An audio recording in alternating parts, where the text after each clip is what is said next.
Negara Malaysia kaya dengan pelbagai spesies ikan tempatan, baik dari yang sekecil lidi hingga yang bersaiz mega. Walaupun ada hampir 600 spesies ikan air tawar yang asli di Malaysia, namun masih ramai rakyat Malaysia yang tak tahu tentang ikan di negara sendiri. Assalamualaikum dan salam sejahtera. Nama saya Cik Siti Sepat. Di video ini, Siti ingin kongsikan tentang salah satu ikan tempatan, iaitu ikan kerai.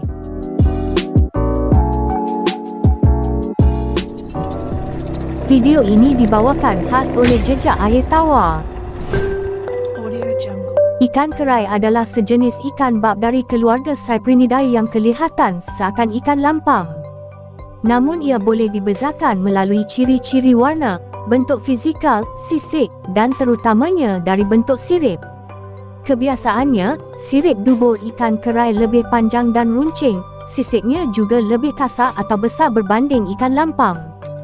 Ikan kerai berada di bawah genus Hypsibarbos, manakala ikan lampam berada di bawah genus Barbonymus. Di Malaysia, ada 4 spesies ikan kerai yang telah dicatatkan setakat ini, namun satu spesies lagi masih memerlukan kajian lanjut. Dan sebenarnya ada juga beberapa jenis ikan kerai hybrid. Ikan kerai hybrid ini terhasil dari kacukan antara ikan lampam dan kerai yang turut dikenali sebagai lamrai. Mari kita mengenali dahulu setiap spesies ikan kerai yang ada di Malaysia. Hypsibarbos wetmorei, ia dikenali sebagai ikan kerai kunyit. Di Malaysia, ikan kerai kunyit boleh ditemui di negeri Pahang dan kemungkinan ia juga wujud di negeri Kelantan dan Perak. Namun kini ia turut ada ditemui di beberapa sungai di negeri lain. Sebenarnya yang ditemui di luar dari negeri-negeri yang dinyatakan itu adalah ikan kerai kunyit yang telah dilepaskan oleh pemilik ikan hiasan atau terlepas dari sangkar penternakan. Kebiasaannya ikan kerai kunyit yang diternak atau dijual sebagai ikan hiasan pula adalah dari Thailand.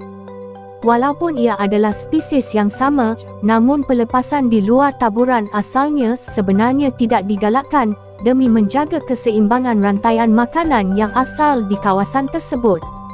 Seperti mana namanya, bahagian perut dan sirip ikan kerai kunyit berwarna kuning keorangan seperti warna kunyit.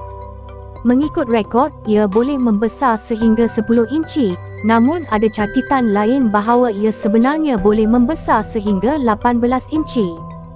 Hypsibarbos bertwist lay, ia dikenali sebagai ikan kerai perak.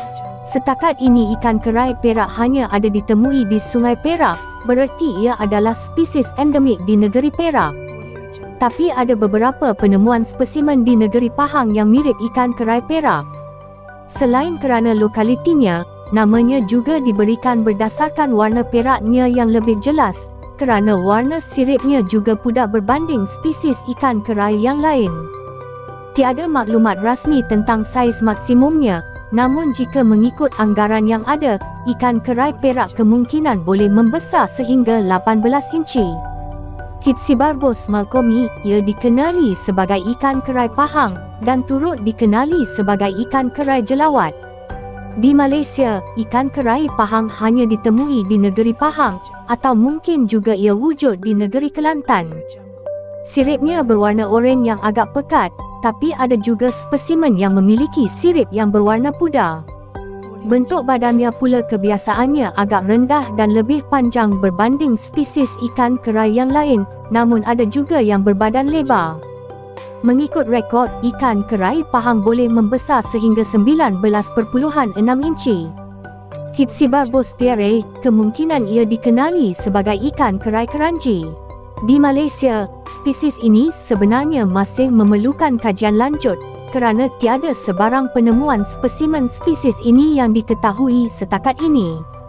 Namun spesies ini pernah dicatatkan di negeri Pahang suatu ketika dahulu, dan ada sesetengah orang berpendapat kemungkinan juga ia wujud di negeri Kelantan. Namun dengan ketiadaan spesimen untuk dikaji, spesies ini tidak dapat disahkan bahawa ia wujud atau tidak di Malaysia. Spesies ini memiliki sirip yang berwarna kuning cair seperti warna lemon, namun mungkin warna ini akan kelihatan pudar di atas faktor tertentu. Antara cara untuk membezakannya dengan ikan kerai kunyit ialah melalui jumlah sisik lateral. Jumlah sisik lateral spesies ini ialah antara 26 hingga 28, manakala jumlah sisik lateral ikan kerai kunyit ialah 29. Mengikut maklumat, spesies ini boleh membesar sehingga 15 inci. Lamrai, seperti yang dimaklumkan tadi, ini adalah ikan hybrid yang terhasil dari kacukan antara ikan kerai dan ikan lampam. Kacukan ini telah dibuat di Malaysia untuk industri akuakultur dan mungkin juga ada yang dihasilkan untuk pasaran ikan hiasan. Ada dua jenis lamrai yang diketahui setakat ini, iaitu kacukan ikan kerai kunyit dengan lampam Jawa dan kacukan ikan kerai kunyit dengan lampam sungai. Sebenarnya agak sukar untuk membezakan ikan lampam sebenar dengan lamrai kerana dari segi fizikal dan warna, kedua-duanya kelihatan sangat mirip. Tambahan lagi sisiknya juga lebih dipengaruhi oleh ciri-ciri sisik ikan lampam. Tapi ia masih boleh dibezakan melalui bentuk kepala dan juga sirip dubur, kerana bentuk kepala dan sirip duburnya lebih kepada ciri-ciri ikan kerai kunyit. Tidak dapat dipastikan kedua-dua jenis lamrai ini boleh membesar sehingga berapa inci, tapi yang pasti saiznya tidak banyak berbeza dengan spesies ikan kerai yang ada. Itulah kesemua spesies ikan kerai yang ada di Malaysia. Populasi ikan kerai di Malaysia tidaklah sebanyak ikan lampam sungai, namun dulu boleh dikatakan ia antara ikan air tawar tempatan yang selalu ditemui. Ia agak terkenal di kalangan masyarakat tempatan sebagai hidangan, terutamanya di negeri Pahang dan Perak, kerana isinya yang lebih lazat berbanding ikan lampam sungai. Selain itu, kini ia juga semakin popular sebagai ikan hiasan, terutamanya ikan kerai kunyit. Namun kini walaupun ia masih boleh ditemui di perairan, sebenarnya populasinya agak menurun dan tidak sebanyak dulu. Antara faktor utamanya ialah kerosakan habitat, penangkapan yang mungkin tidak terkawal, dan juga kesan kemunculan ikan pendatang. Walau bagaimanapun, ada penternakan ikan kerai diusahakan di Malaysia, cuma ianya masih belum meluas.